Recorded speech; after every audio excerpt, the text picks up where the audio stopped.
my name is Dee, and today I'm going to be exploring the question of how to make the perfect bread. One of my guiltiest pleasures in life is bread.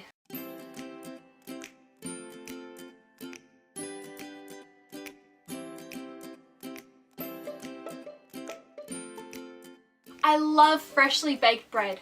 The taste, the smell, the warmth of it. There's nothing better than sitting down with a good book and a piece of lightly toasted buttered sourdough. Or making a salad sandwich on a fresh panini roll baked this morning. Or snacking on a breadstick after a long day at work. There are so many different types of bread to indulge in. There are breads for breakfast, afternoon tea, breads for Christmas time, breads for Easter, breads from all over the world. Breads from Germany, France, India, China, Mexico, Brazil, and so many more. And every loaf, roll, slice of bread has a story. The art of bread making is ancient. Recipes are passed down from generation to generation. Do me proud. I will. Let's go back to long ago. We begin in the early times of human history, when agriculture began and small settlements began to replace the hunter-gatherer lifestyle. With the ability to reap and sow grains came the very first versions of bread. Simple smashing and grinding stone mechanisms have been found that date back to 9000 BC. They removed the inedible outer husks of wheat. When wild yeast, flour and water were mixed together and left out in the sun, the porridge-like substance formed a crusty shell. Of course, the result of this early bread was unpredictable, depending on the type of grain used, the liquid added, the availability of wild yeast, and the weather, which is a bit harder to control. But as this process was refined, we find ourselves travelling forwards to Egypt. Bread was consumed at every meal for the ancient Egyptians, along with beer. The story of bread has been found on many hieroglyphs.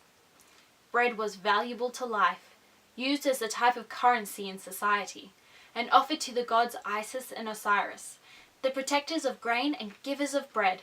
Loaves and rolls have been found, quite well preserved, in Egyptian tombs, over 5,000 years old. I wouldn't want to be eating that one. Let's now jump over and take a look at the Romans. Ancient Roman bread was known largely for its hardness. In the poorer areas, bread often contained legumes, chestnuts, and acorns, while the wealthy could afford adding spices, milk, honey, eggs, fruit, oil, and everything nice to their bread mixes. Yet, there were many types of bread available in this time, differentiated by the use of the bread, the methods of baking, and the ingredients within it. At various points in history, bread has been protected. For instance, in England, where there were various times of famine or environmental fluctuations, such as too much rain or frost, kind of like Canberra sometimes, crops would be damaged, so the ruling class tried to stop the price of bread from ever rising too high. They knew that where there is famine amongst the poor, soon rebellion follows. The secrets of bread makers were also kept closely protected.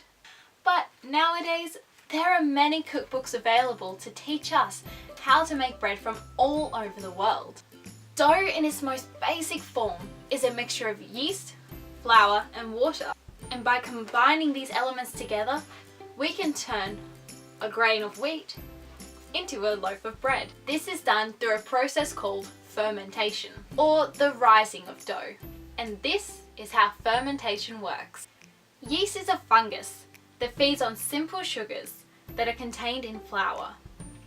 When the yeast eats the sugars, it produces carbon dioxide and alcohol, which creates gas pockets in the dough.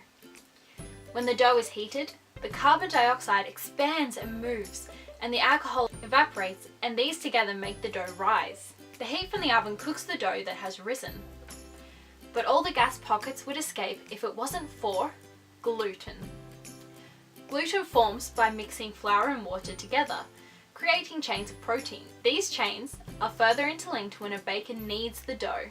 These links create a barrier and help to hold in the carbon dioxide inside the dough so that when it cools, the dough retains its rise. We also have unleavened bread, which is bread that doesn't have the rising agents in it that help the bread get that big fluffy texture.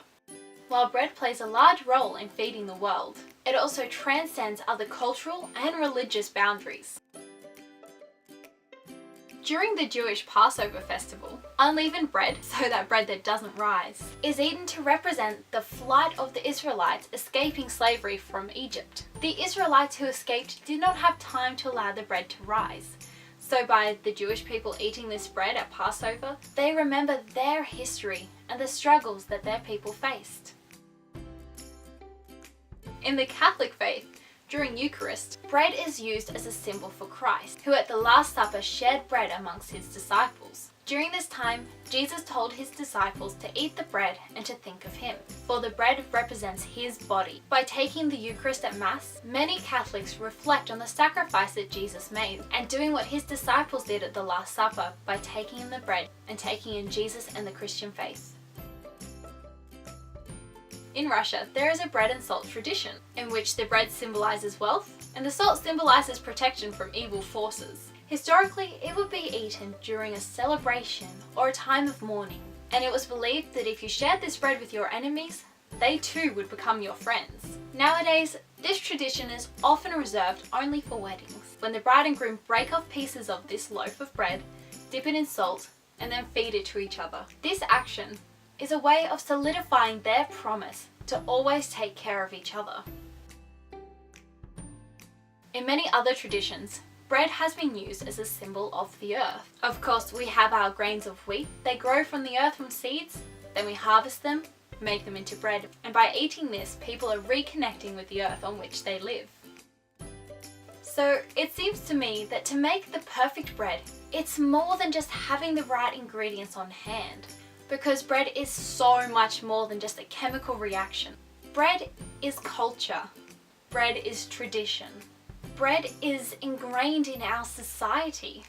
So I want to ask you, what makes the perfect bread for you? Is it based on how light and fluffy the bread is?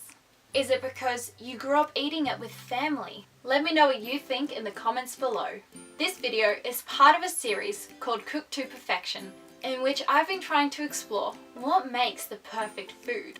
Please let me know what you think of my videos. Let me know what's good. Let me know what's not so good. What things do you find interesting? What things should I change or that I can improve on? Any feedback from you can help me. Well, until next time, happy eating. Bye!